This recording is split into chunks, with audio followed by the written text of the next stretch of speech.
What's going down, everybody? I'm here with, who he is, tournament champion, 49ers content creator, tournament champion, Eric Crocker, and former NFL player, corner expert, football coach, YouTube 49ers extraordinaire, man. Glad to have Eric Crocker in the building. We were just talking, catching up. Excuse us for being a little late. I apologize. Let's run this intro. Give us 20 seconds. We're going to preview this Bucs game. We got a lot to talk about. Thanks for being here, y'all.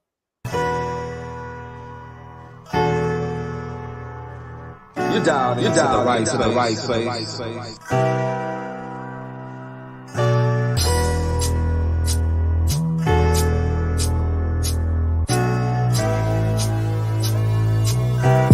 now your host, Ryan Hensley. What's up, everybody, man? What's up, Eric, man? Glad to have you back, brother. Man, it feels good to be back on your show, man. Yeah, man. I always enjoy, whenever I get an opportunity to get you on. I'd have you on every day if I could, but I know you're a busy man, so it's good to be able to sneak you on when I can, man. And good to catch up with you. I called you Eric, man. I don't think I've ever done that before. It's usually Crocker or Crocky. Most people, so I kind of know how people know me by what they call me, right? So yeah, I don't know if anybody really calls me Eric, to be honest. A few people call me E, and those are mostly my homies I grew up with. Most people I play football with call me Crock, and then most people from social media call me Crocky. So and Crocky used to be like what the girls used to call me back in the day, but social media now they call me Crocky. But I don't know. Yeah, Eric. Yeah, I don't think most people haven't called me that. Yeah, most people I grew up with call me Hensley or some form of that. So yeah, I get it, man. But yeah, man, good to have you, brother. The Niners are burning. We got a lot of people in the chat. Let me say what's up real quick to everybody. Thanks for being here. Real quick, also, if you are not subscribed to Eric's channel or Croc's channel, I'm sure you are, but if you're not, please subscribe. He's simulcasting over there. I was able to monetization today. Finally, they're talking about I got to wait up to 30 days. But if you want to send a super chat, you can go to Croc's channel, send it that way, and we'll be able to go that way as well. Dawson says, what's up to Croc? A lot of people here. Brian Culp says, smash that like button. Please do. Oh, you know what? I want to plug something real quick. You guys know that, people that watch my channel know that I sponsor myself, Hensley Real Estate, Hensley Mortgage. That's what I do for a living. But also I'm sponsored by Blue Water Credit. If you want to fix your credit, hit up Blue Water Credit. Details in the description. Good company. They'll evaluate you for free. Click the link. Let them know Ryan G. Hensley sent you. They'll tell you everything for free, and then they'll let you know exactly how much it's going to cost and what they can do for you. But also, this is important. Croc and I both are underdog fantasies. Croc's a little bigger on it than me, to be honest. I'm horrible at this stuff, but Croc's good at it. So go to Underdog Fantasy, and it's up to you. You can use promo code Crocky, right? Is it Crocky? Yep. Or you can use Hensley, and they will match up to $100 of your initial deposit. But follow Croc for the tips, because I'm going to be real, I'm not good at it, man. I lose a lot of money on that thing. I don't think anybody's really good at it. I think the more you play, you'll kind of figure out what works for you. For me, it's been more of the 3-player plays. I guess you could say parlays, not supposed to say parlays, but like the 3-player parlays, to me, like those are the ones I have the most success on. So I'll throw $10 at that, win $60. Sometimes I'll throw 100, win 300 if I insure the parlay. If I don't, then it's 600. And I don't know. I do win often. I'd say every day I win some, but I also lose some. So on average, I probably come up 200 a day, I'd say on average.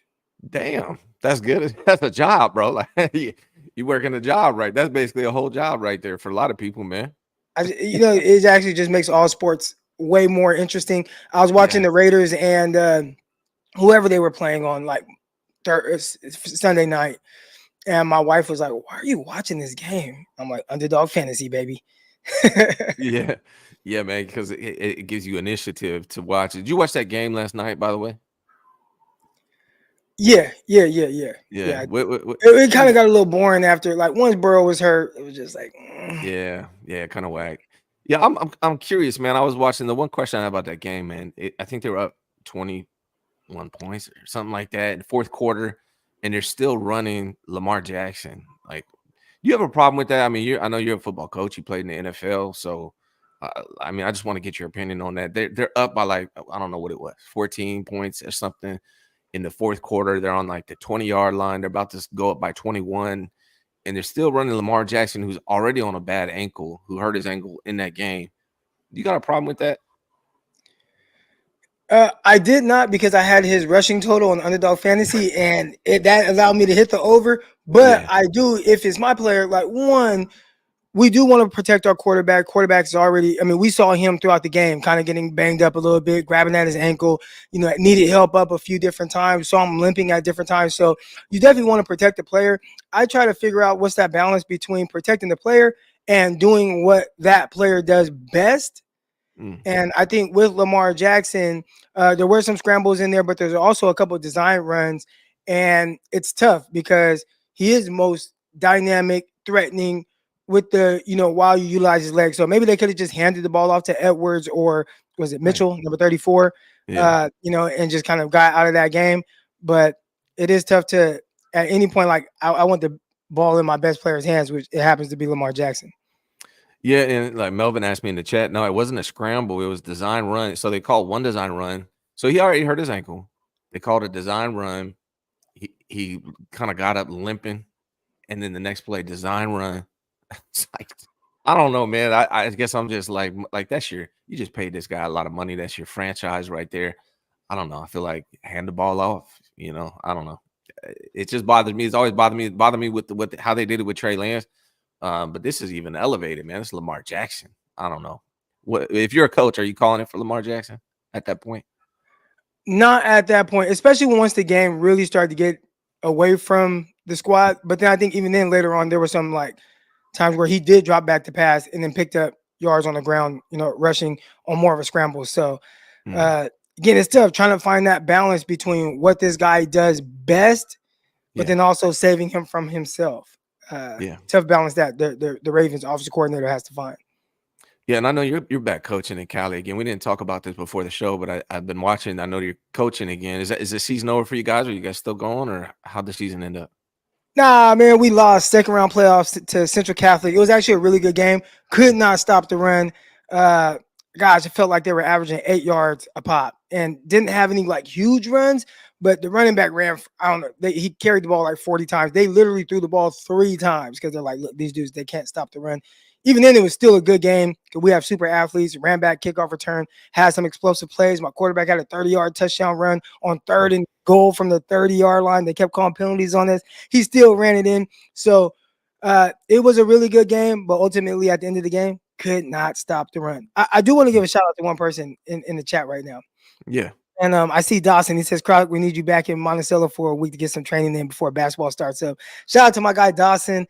Between Dawson, Eli, Bo, those are all my little guys, man. Love those dudes. They worked really hard for multiple years with me out there in Monticello. So I am going to have to come back. I don't know if I'll be back before your season starts, Dawson, but at some point I'll come by, just say hi and go to your games. But tell everybody else I said what's up. Right on, man. And so you're coaching. I bet the kids love it, man. Do you guys got any you got any college kids from seniors going to college next year from your squad? We'll see. The biggest issue that you're gonna deal with in Stockton, especially on the south side, like grades. So we have some really talented guys. I mean, I got a corner, 6'2", 175 pounds, athletic, had 3 picks in the first round of the playoffs, ran 2 back for touchdowns. But hey, what's his GPA? And it's like, okay, he might have to go JUCO. We do, we have had guys that get out to college. We have a lot of coaches on our staff that have different type of connections, but ultimately, help me help you. And it's going to be the grades that a lot of times hold some of these guys back. We also had a really young squad.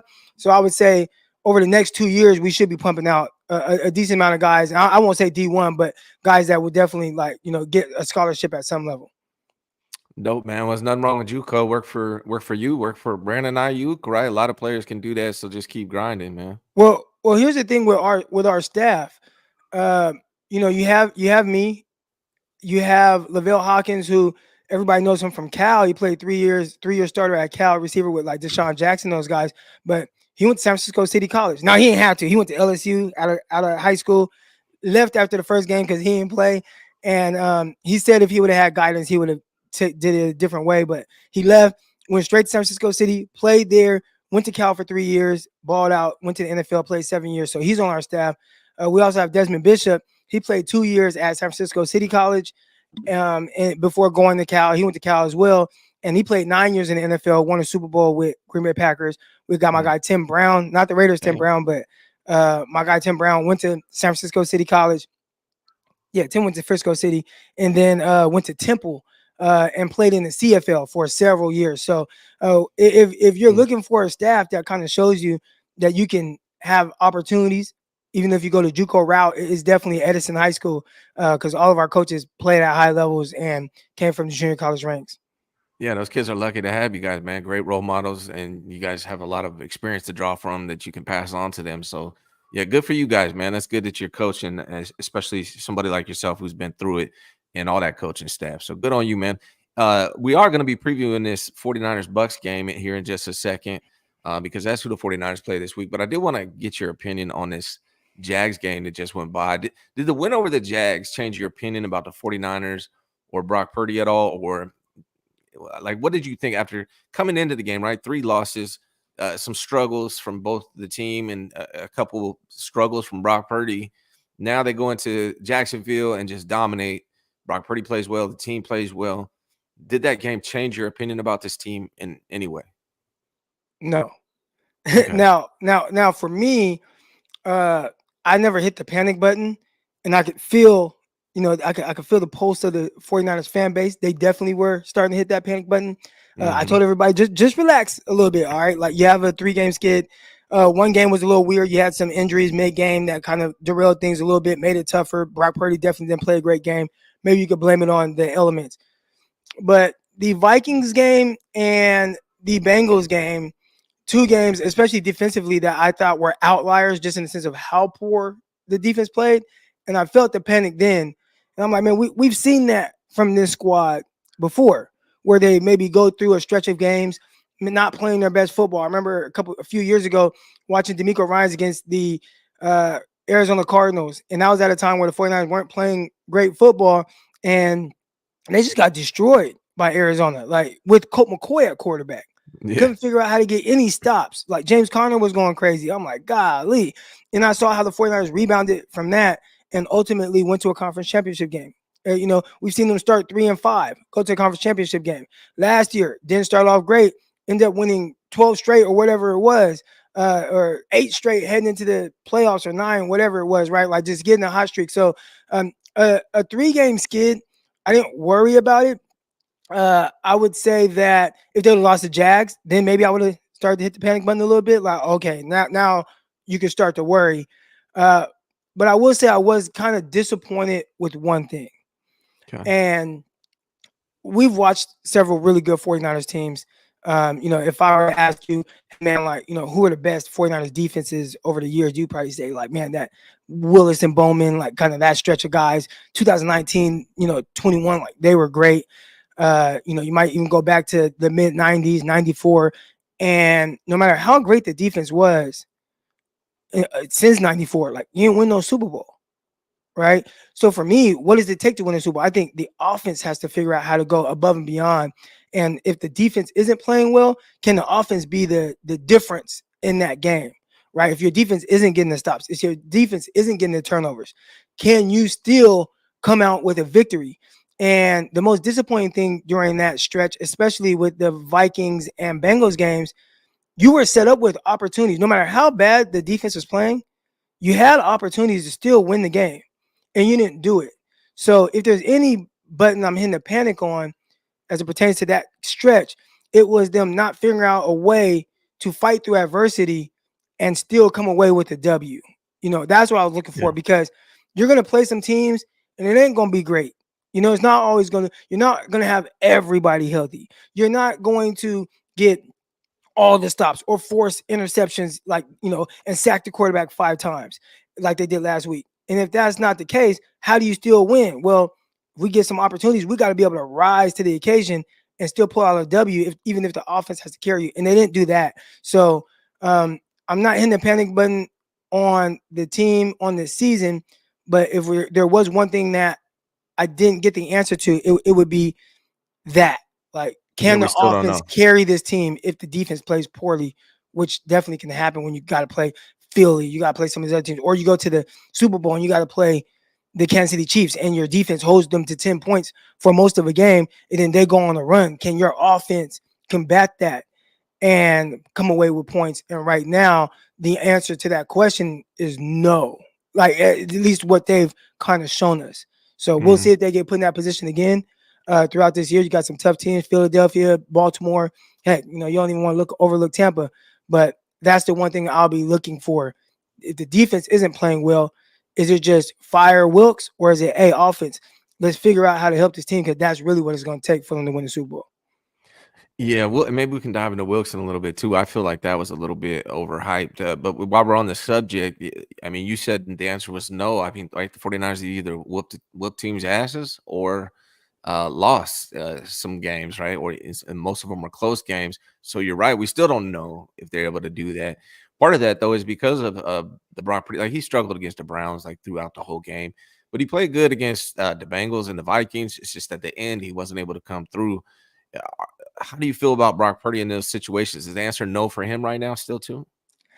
I've kind of thrown out on Locked On. So first of all, I have strayed away from being critical to any extent on Brock Purdy on Twitter, because they get crazy there. Yeah. But you do get some takes from me, not like being critical of him, but just questions that throughout his young career, what answers I would like to see and what I'm looking for. I think as it pertains to, let's say, Trey Lance, and he's gone. So, but part of the reason he's gone is you could not wait for whatever development he needed. And you had another guy that was more ready. So I was like, all right, Trey, you're out of here. Right. And I feel like that put a different level of expectations on Brock. It's like, hey, they're telling us you're this ready guy. Like, you don't get to have ups and downs like most young quarterbacks do. Trey Lance didn't get to have ups and downs. He had 4 games of ups and downs, and it's like, you're gone, right? Yeah. Injuries, etc., whatever. But with Brock, it's like you're supposed to be, you're ready. You're ready to go. So you have to be able to carry this team to a certain extent that not only Trey Lance could not do, but Jimmy Garoppolo could not do either. And that is a lot of expectations for a quarterback who is just now hitting like 16, 17 starts or whatever it is. But as far as how he played, I'm actually very confident in his ability to, come in and play very well. Like, for the most part, that's really all he has shown me, is that he plays good football. The difference for him is going to be when it's on the line and things aren't great around you for whatever reason. Maybe somebody leaves the game because they're hampered up, right? Or maybe the defense, again, they're not getting the stops. Can you go above and beyond to will this team to a victory? I use the example on Locked On of CJ Stroud, and it has not been great for CJ Stroud throughout his rookie season, like every game, but he has shown me a couple games where I'm like, wow, like he's that elevated. Was big time stuff. He did what needed to happen. Like, he elevated the players around him. He has Noah freaking Brown looking like an all-pro receiver, right? Yeah. And Nico Collins looking great, like Tank Dell looking great. And there have been over the last few weeks some games where, hey man, my defense gave up 37 points. I still have to figure out a way to come out with a W. And you just see him boom, boom, boom, hit these throws, boom, touchdown. Like he did that. Mm-hmm. So I'm using him just as an example. I'm not saying that he's better than Brock or anything like that. But in that type of circumstance, I need Brock to come through like I saw CJ come through. And if he could do that, then let's rock. Let's go. Like, that's the final infinity stone that I need to see from Brock. But right now, I think that's still a big question. And people can say, well, they have different expectations. One guy was a 7th round pick, last pick in the draft. One guy was a 2nd overall pick. You got to throw all that out the window now. Yeah. Like, at the end of the day, like, Brock is your guy. Mm-hmm. So regardless of where he was taken, he's shown you that he can play at a high level. You need him to come through in those moments as well. Agree, man. Yeah, I think that's the last measure for me as well. I think Brock's a good quarterback. It's the question is, can he be great? And that's what I'm waiting for, exactly what you just laid out. Gammon wanted to know 49ers favorite 49ers podcast you enjoy listening to and why you cannot say each other's channel. What's your take? I really like listening to Haberman and Middlecoff, and I don't think they consider themselves a 49ers podcast, but when I listen to them, it feels like the emotions is taken out of it, and they just talk about what they see. And I think they balance each other very well. You got Middlecoff, who's a little bit more like high strung a little bit, and he's going to be a little bit more like black and white.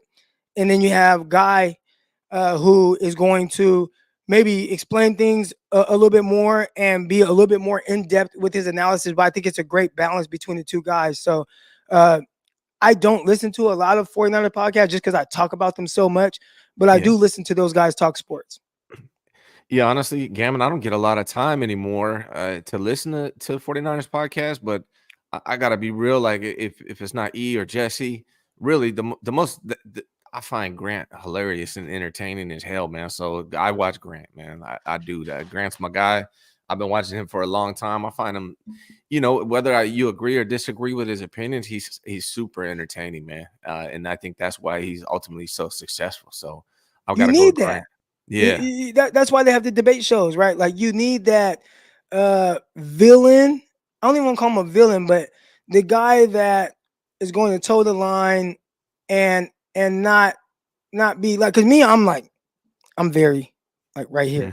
Yeah. I think he does a great job of I'm gonna give you a take and you're gonna talk about it one way or other, because either you hate my take or you love my take, but you will definitely have an opinion. And I think that's why his channel has been so successful. Yeah. So He just I love the way he does it. And that's actually what television is looking for. Like guys like Grant that are going to really, even if he contradicts himself at times, you have a strong opinion one way or another. So great job by my guy Cole. Yeah, I mean, a lot of people like him. A lot of people just hate watch him, and that's okay too, right? Yeah, like. But the guys that hate him, they still hear his take. Like they have a strong opinion, and I like that. Like whether you hate him or love him, having a strong opinion, I think that's an amazing job of creating entertainment and content by Grant. Absolutely, man. I agree 100%. And then Gammon also tells you to light the beam, man. Nobody's lighting the beam. No, not lighting the beam. You know what's cool? Yeah, get out of here, Gammon. My Lakers just lost to the Kings a couple nights ago. Yeah. My kid actually, they won the section championship last year when he was a junior at the Kings Stadium. What's it called? Golden One. And they lit the beam for him, which was pretty sick. So that's dope. Yeah, it's kind of dope. That's the only time I enjoyed seeing the beam lit. Moon Man says, I still feel like cornerback is a problem, and I wanted to dive in that with you. I mean, obviously, football in general, but also you would be in a former corner. I always like to ask you the corner questions.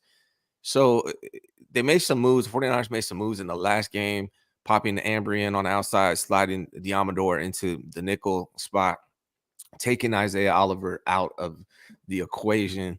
What do you think about just the 49ers corners in general? Ambry, his long-term success, how Lenore's doing, Ward's doing, the potential of Luter and Womack, and is Oliver just toast? Like, what do you think about what they're doing? Also, I mean, there's a lot of questions. I apologize, but Verrett worked out with the Niners yesterday, so I'm curious about what you think about that too. Well, I'll start with Verrett. He's got to be the most resilient player ever in the history to continue to not just overcome an injury. Like, okay, I tore my ACL, I got to come back from that. It's like torn ACL, torn Achilles, torn ACL, torn Achilles, torn ACL.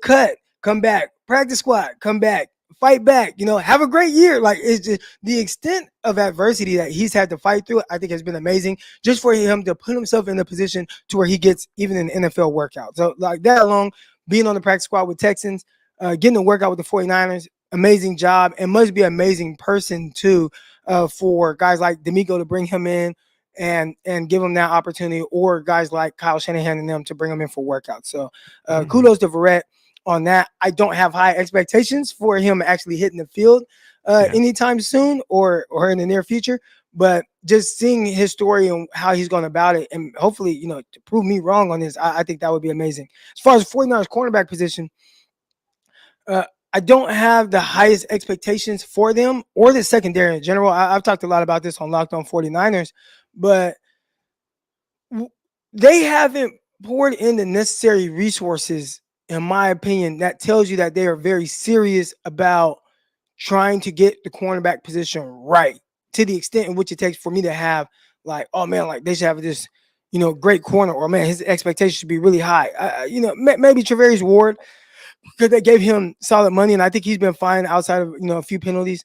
But when you look at everywhere else, the nickel position, the outside guys, Ambry Thomas, Diamador Lenore, heck, you can even look at Hufanga and Paul,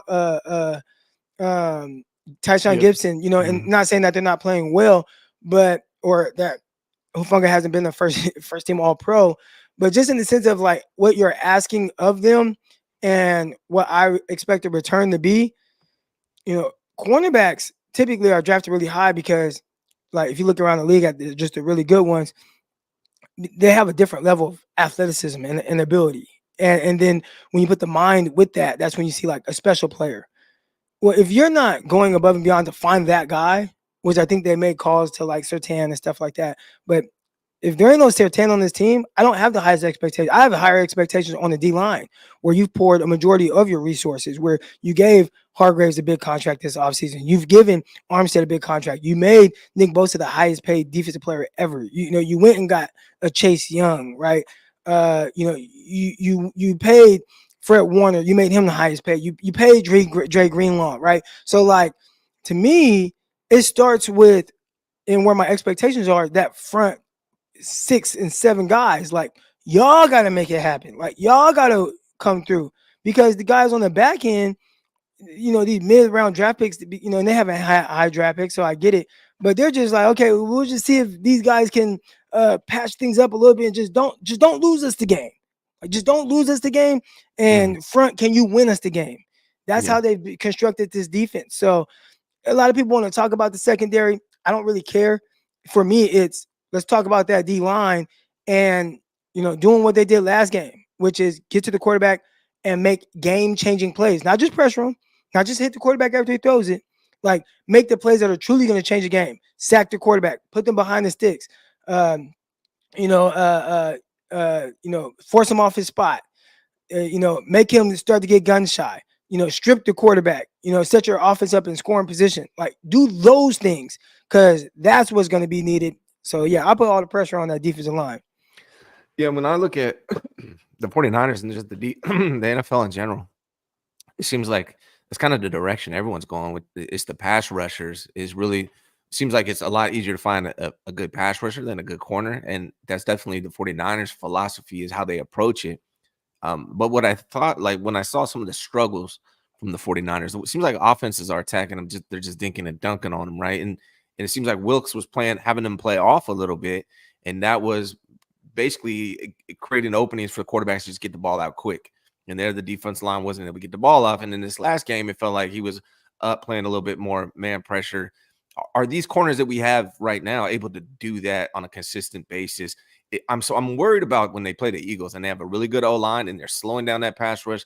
And now the corners got to hang with like guys like A.J. Brown for long periods of time. Do you think in general that these corners are good enough to hang with receivers for short periods of time and play up close in order to let the pass rush get home? I think a pass rush is a cornerback's best friend. So, all right, man, you loaded up on Nick Bosa and Chase Young and all these guys. Like, please get to the quarterback and help these guys on the back end out, because in no scenario, at least again, if the guys happen to have a great game, cool, right? Diamador Lenore, like, I understand how he views himself and how he plays with kind of this chip on his shoulder, and he is a feisty guy. And we've seen him in big moments come through for the 49ers and make plays. I wouldn't say that I expect that from him every single game. You know what I'm saying? But I do need that D-line to just be Lenore's best friend, be Ward's best friend, and get to that quarterback and make life difficult on him. Look at 2019. I don't think that was the best version of Richard Sherman that we saw. He was all pro. But, like, that was the best version of him, or the best version of, maybe it was best version of Akilla Witherspoon, but, Mosley played extremely well. But what really helped, man, playoffs started. It's like, oh, man, you get D4 back. You get Quan Alexander. You got Bosa. You got Buckner. Armstead's a double-digit sack guy. That was the difference. Like, quarterbacks couldn't breathe against that defense. And you have to, if you're not having, like the Miami Dolphins, who are like, all right, we're just going to have Xavier Howard and Jalen Ramsey at cornerback, and Javon Holland, who we drafted in the second round, that safety who can cover and back end guy and make plays. if you're not loading up like that on your corners, then you better have guys that are getting to the quarterback. Yeah. Yeah. Like that's the people expect the 49ers to have coverage like a team like that. Like, nah, dude, like you ain't going to trade for Jalen Ramsey, who's a playmaker, and in his first game, damn near got a pick six since coming back from his injury. You don't have Xavier Howard, who gets feels like 7 interceptions a season, right? Like those aren't your guys because you didn't, heck, they even swung at the fences on Byron Jones some years back, right? So clearly they're putting the emphasis on trying to find cornerbacks that are going to play at a very high level. 49ers have not done that. It's like, let's throw a 3rd round comp pick at Ambry Thomas, or let's throw a 5th round pick at, Diamador Lenore. And then, but still put the same expectations on him as if his name is Jalen Ramsey. And it's not. Right. Yeah. No, that makes sense. All right. Last non-Buccaneers related question for you, man. Super Bowl chances with this team. I haven't been able to get your take on this. I'm just curious what you think about this team's chances for a Super Bowl victory this year. I kind of alluded to it early, but until they show me that the offense can go above and beyond when the defense is not playing good, my expectation for them winning a Super Bowl is not very high. Now, they can get to the NFC Championship game, and if everything goes great, like we've seen in other times, like 49ers playing against the Packers and just throttling them, and Raheem Mostert runs for 400,000 yards in the game, right? You have that kind of game where your defense is on fire, your offense is on fire, cool. And I think you can win a Super Bowl like that, right? Like when people think of Trent Dilfer and Brian Johnson and some of these guys that won Super Bowls at quarterbacks that weren't great, they forget how everything around them is like, man, well, yeah, look at the defense that Ravens has to go team perfect. had. Look at the Everything has to be defense. clicking. Yeah. Yeah, look at the defense that Tampa Bay had, like in that Super Bowl. Look at how they had like 3 pick sixes for touchdowns, the safety and Brooks and all these guys, right? So if you're gonna have everybody around you play that amazing, great. More times than not, that's not realistic. We watched Super Bowl last year where, I thought Jalen Hurts was playing very well. He had a hiccup. It kind of threw things off. And then all of a sudden, here comes Patrick Mahomes. Here comes Kansas City. That's more realistic. So, it's a passing league. It not just a passing league, but it's a playmaker league, like just timing league. Can you be great at the right time, even when quarterback league, right? Are not great. So when I look at the 49ers, they just have not shown me that they can be that team. You can get the snowball, going downhill and running. They do what they did last game or what they did to the Cowboys. Like, we know that. Yeah. But when it doesn't look like that, what do you do? And so far, they've shown me against the Vikings and the Bengals, it's a little too hard for us, Crocky. Man, there was, we had an injury. You look at 20 weeks down the line, in the season, I expect there to be a guy out. Do we expect everybody to be 100% healthy with this team, come playoff time? Hopefully, but realistically, you might have a guy that misses game or is banged up. And in the instance of that, can you overcome it and win? And right now, I don't have the most confidence that they could do that. So I do feel like this is a Super Bowl caliber team. I do not know if they've shown me enough that they can actually win the Super Bowl. So, but again, I'm hoping that I get those answers, in a game, and I don't want them to have to struggle against a team, but I'm hoping that happens where I get to just see that and feel that and then know, all right, they're ready. Let's go. Hey, man, I agree with you on all of that. All right, let's talk a little Buccaneers, man. Baker and Brock, I was surprised, man. I haven't watched a ton of Baker Mayfield, if I'm being real about it. I just, because he's on the Browns, I haven't watched a lot of Browns games. I know he's doing good on the Bucks. I was a little surprised to see that, his numbers right now are actually pretty damn good. Brock Purdy has 15 touchdowns, 5 interceptions. Baker Mayfield has 14 touchdowns, 5 interceptions. So almost identical in that sense. Purdy is winning in a lot of other things. Purdy's 68.8. Mayfield 64%. Their yards are almost identical. A lot of things in common, man. So I'm just wondering what you think about Baker Mayfield in general and kind of how he compares to Brock Purdy. I think he's had a lot on the shoulders, not having a great run game, and the games have just kind of been up and down.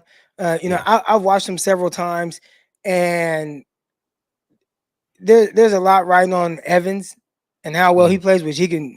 I mean, this is a guy. Look, never seen it before, especially with how he's not talked about. Like he's literally about to start his career, 10 straight years, over 1,000 yards in each year. He's over 700 right now. Yeah, 6 slept touchdowns. on. Like he's balling. And I think people know like, oh, Mike Evans is good, but it's like, man, like he's still playing at a really good level. Now he runs like his knees hurt, but he can still get behind, a secondary. So I think for Baker Mayfield, Mike Evans has been really a blessing for him because he's really kind of bailed him out in situations like, okay, look, I know Mike Evans is down there somewhere. I'm just going to throw the ball down there and hope Evans comes down with it.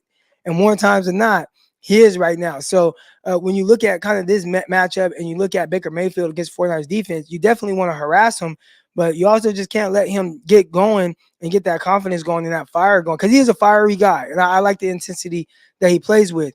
But throwing the ball down the field to Mike Evans is one thing that can really get things rolling in the right direction for them. So you got to eliminate that. Have him really have to fight through a bunch of adversity early on. I think that's the best way to kind of slow him down, whether it's this game or any other game that he's had this year. Yeah, Baker's been sacked 11 times over the last 3 games. Is what I learned. You're right. Mike Evans, 737 yards. Chris Godwin has 522 yards. The thing is, though, their offense is 32nd in rushing yards. So you're right. They have no run game to speak of. They're 22 in total yards, 15th in passing yards, 23rd in points. They have 8 turnovers in their 4th. So the one thing they're doing really well is they're not turning the ball over, and they're passing okay. But their run game is just non-existent, and Baker's been getting hit a lot lately. So, yeah, I mean, Rachaad White is a running back, 429 yards. Nothing spectacular there. So that side is interesting. I don't know if that offense is going to be enough, but I do know Mike Evans, like you said, slept on heavily. So is Chris Godwin. I think Chris Godwin's a good receiver as well. And the 49ers cornerbacks, how do you think they stack up against Mike Evans and Chris Godwin? Man, that's a challenge. If I'm the 49ers, what I do is say, all right, look. And again, every time I say this, the 49ers never do it. And then whatever they do actually ends up working. So we'll see what plan Wilkes has. But I'm putting just Charvarius Ward. Like this is a really good matchup for you. Like just you're a taller, longer, physical cornerback. Just go play at the line of scrimmage against Mike Evans. And one thing I like to tell my cornerbacks that I train and I coach, everybody thinks that press coverage or press alignment is to beat up a receiver at the line of scrimmage. But in my opinion, we line up in press to start next to the receiver and stay as close to the receiver throughout a route as possible to force a tight window throw. And from that standpoint, I'm there. Okay, I'm going to contest the ball, right? And I think if you want to defend Mike Evans, like that's the best way to do it.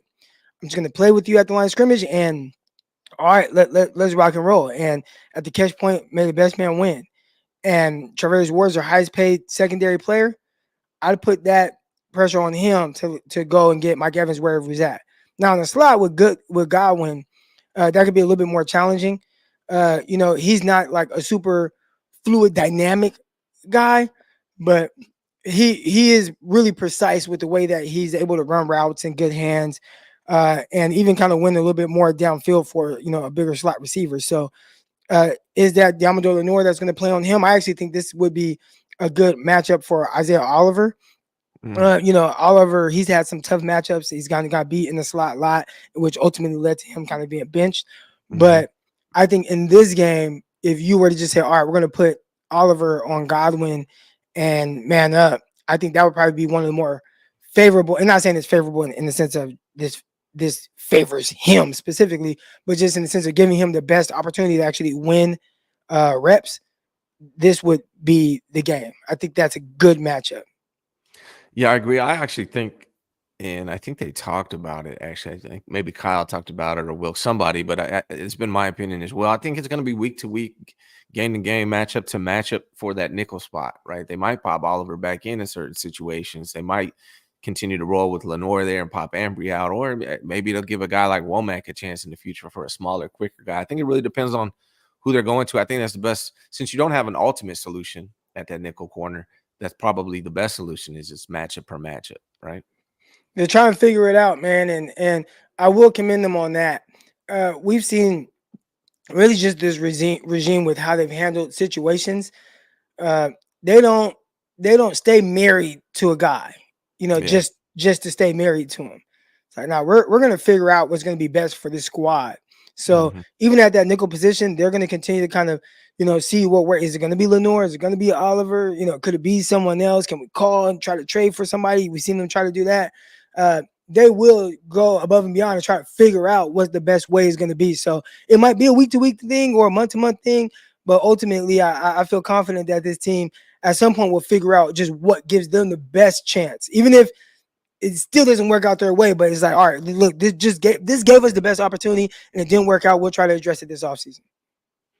Yeah. Now you said they don't marry a lot of people. Well, we're gonna switch it to the other side. Before I dive in too deep, it feels like they're married to Elijah Mitchell to me, man. Right now, that's the one guy I feel like they're married to because I'm looking at the statistic. Jordan Mason's more than doubling his yards per carry over Elijah Mitchell. Before I dive in too deep into this next subject, I did want to get your take on Jordan Mason. People are saying it's pass protection, and maybe that's all it is. But what do you think is the reason we can't get more Jordan and less Elijah Mitchell? Because Mitchell, I mean, respect to what he's done in the past, but honestly, he doesn't look very good right now, man.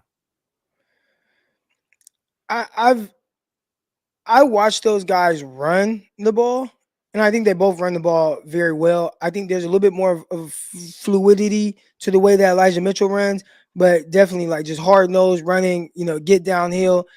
Jordan Mason, JP Mason, does that very well. Uh, as far as the missed assignments and things like that, I've seen clips of people showing that. Mhm. How consistent is that from game to game? I think it might be enough to the point where he's not getting the carries most people think he should be getting. So, my big cousin Tyrone Gross, he played in the NFL. He played running back with the then San Diego Chargers, and he told me like, if you can't pass protect, most of these coaches will not play you Mhm. at the NFL level. So, if Mason can't pass protect and he's blowing assignments from that standpoint, that will get you buried on the bench as a running back, even Mm. if you come in and people think you run hard at the end of games. Like, bro, like these coaches don't care about that. I got to protect our quarterback, right? I got to protect Brock Purdy. We need him, for a deep postseason run, Yeah. and we can't potentially lose him because he audibles from a run play because they got 8 guys in the box, and now Yeah. it's a pass play, and Mason is responsible for someone that 6 guy blitzing, and he doesn't, he reads the wrong side, and all of a sudden Brock Purdy gets hurt. It's like we're I not wish risking that. hey, I wish he had that same mentality with Croft and McKivitz and McGlinchey. I'll be honest with that. I wish he had that same mentality with that, but I feel what you're saying. Maybe that's all it is for Kyle, but it does seem a little interesting. You don't have that same mentality with the right side of your line. But let me ask you this, Well, man. it might, and I've heard, just kind of you listen to the tone. Will we see Feliciano at right guard when Aaron Banks is back? Like that. So hey, this dude coming in and he's playing well. All right, hey, Burford, you kind of you ain't been playing too hot. Yeah. So I'll be curious to see if they make that change at right guard to try to help, some of that protection on the right side. Yeah, man, I've been saying since we signed him that I think Feliciano's one of the top 5 offensive linemen on this team. I'm glad to see them making that change. I don't know what it's going to mean. I don't know who the weaker link is, whether it's Burford or McKivitz. I'm not sure, but I know Feliciano he's to me, he's top 3 on this team. I'm gonna be real. I think I've always thought Trent Williams and Banks were top 2, and then Feliciano he's probably better than Brendale, Burford, and McKivitz. That's always been my opinion. I think the only question, maybe Brendale might be better. I don't know. But outside of that, I think there's no question Feliciano's better than Burford and McKivitz. So we'll see what they do there. I did want to ask you this, though. The Buccaneers defense, they're 8th in takeaways, 24th in yards given up, 31st in passing yards given up, 6th against the run, and 8th in points allowed. How do you see the 49ers offense going against this Buccaneers defense? Hopefully throw them more. If you're saying that they're 31st, against the pass. Now, here's the tough thing. I see somebody in the chat saying Kyle's stubbornness, always hurts his team. He might be stubborn and still try to force the run. And when I say force to run, right? Mm-hmm. Again, I'm not this offensive schematic guru or anything like that, but it feels to me like he runs the ball to set up the pass, and most of his looks, especially on the explosive passing plays, come off of a run action or run fake. That's what it feels like. So I don't really see him getting away from that too much because he's kind of built the identity of this team off of that and how they function. If this were Andy Reid, I don't think really Andy Reid cares to run the ball. Like he'll run just to kind of keep you honest, Right. but his passing game isn't married to the run game. It can kind of work independently on its own.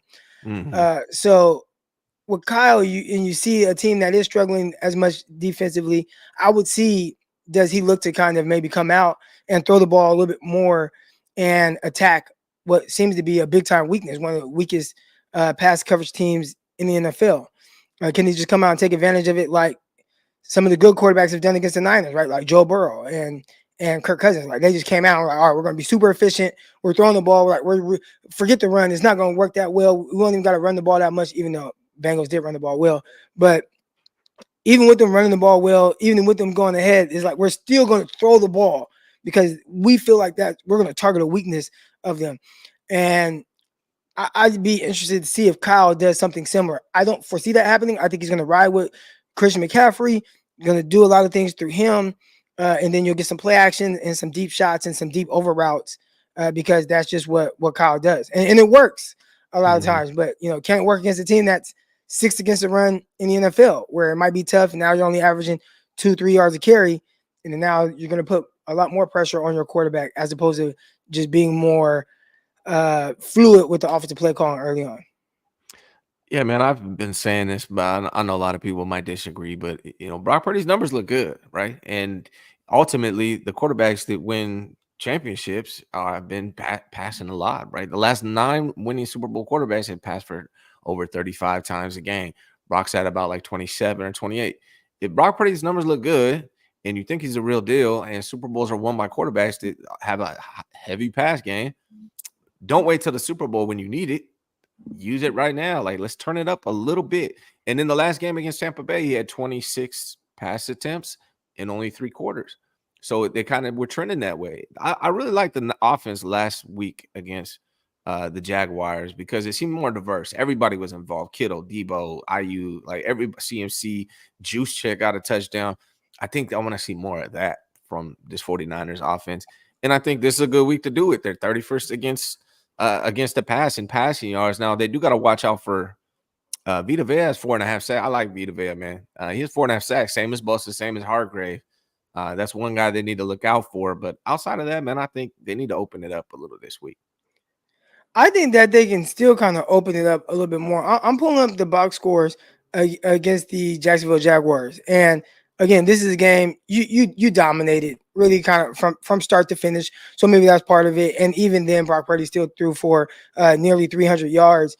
But my bone that I have to pick, and again, it's tough. I don't look at it like, oh, well, in this game, this worked and it was like this, so it shouldn't matter, right? Because I look at the 3-game skid and there were some things that I could look at in those games where I'm like, well, why'd you do this, right? George Kittle had 116 yards and a touchdown against Jacksonville. 3 catches. But he did that on 3 catches and only 4 targets, 4 targets. Yeah. And my thing is, and I look at, the game against the Cleveland Browns, because there's going to be a lot of people where it's like, well, there's so many mouths to feed. You got Debo, you got IU, you got CMC, you got all these guys, right? So maybe George Kittle gets the short end of the stick.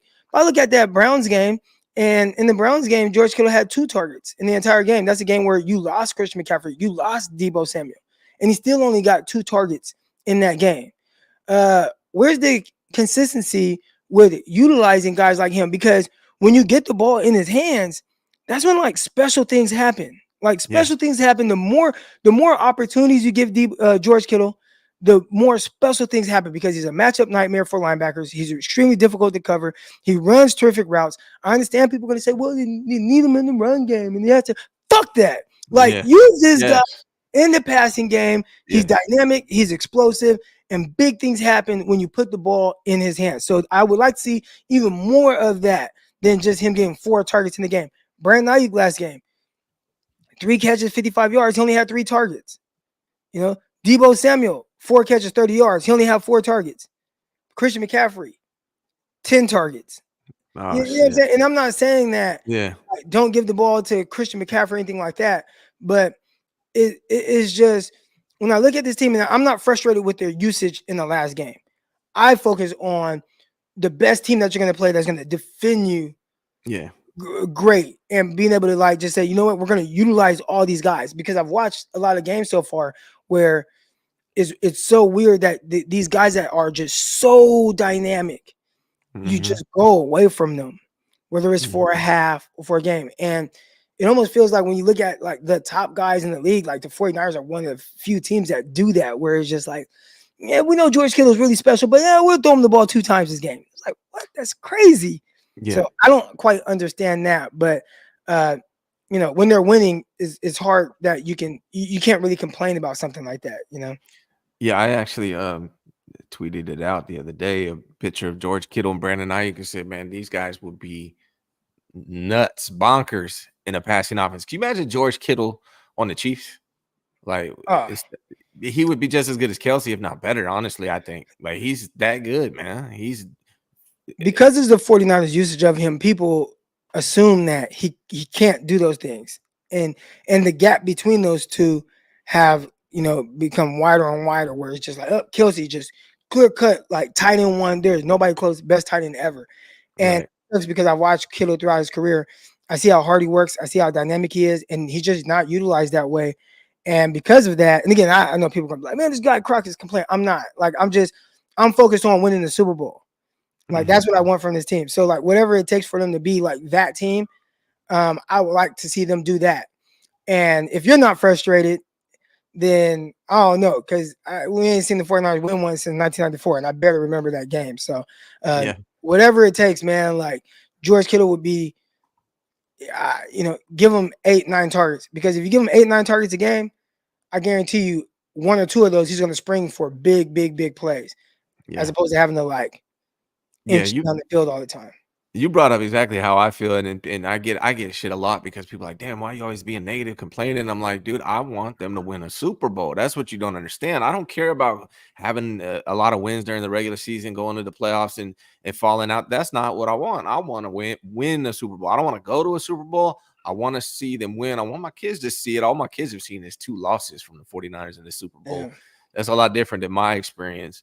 But let me just get your overall summation of, and if you got a prediction, let's save it to the end. I don't know if I have one yet. I'm going to think of it real quick. But how do you see this game going in general? How do you see it playing out? You know, I see this as a game that the 49ers win. The one thing that could derail things is if they just can't run the ball on Tampa, who, like you said, 6, you know, against the run right now. Like, that's terrific. So you talked about them taking the ball away. They're high with that. I think you said 8th in the league in takeaways. Yeah. So, you know, that's good too. So you can't run the ball and the team takes the ball away.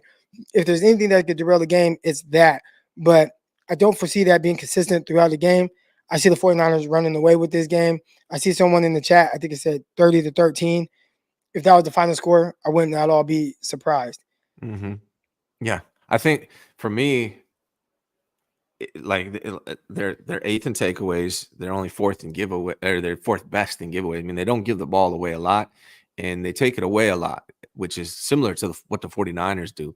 So I think that's going to be the key to the game. I mean, that's the key to most games. If we're being real, like, it's about who wins the turnover battle, and that's a basic ass thing to say, but I really think it boils down to that in this particular game, because both of those guys are good at A, not giving the ball away, and B, taking the ball away.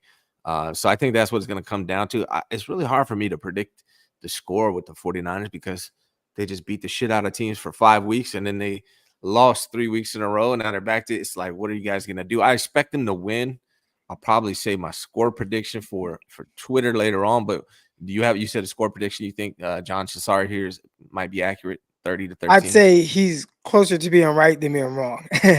Yeah. It's hard to, you know, just exact you know, scores and things like that. But you know, if things start snowballing on Tampa and the 49ers just, you know, steamroll them, you know, that's something I kind of expect them to do.